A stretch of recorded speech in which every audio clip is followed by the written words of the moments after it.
नमस्कार. दरवाजात रांगोळी, दरवाजाला तोरण, तसंच हळदीचं लेपन, देवपूजा माझी झालेली आहे.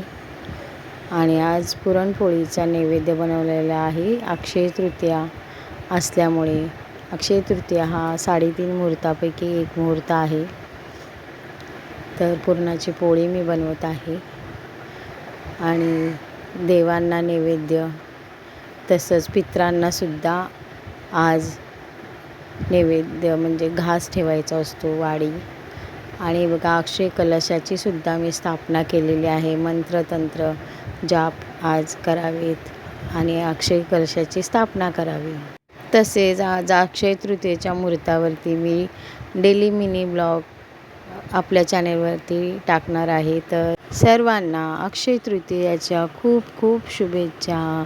देवा सर्वांचं भलं कर, देवा सर्वांचं कल्याण कर, देवा सर्वांचा संसार सुखाचा कर.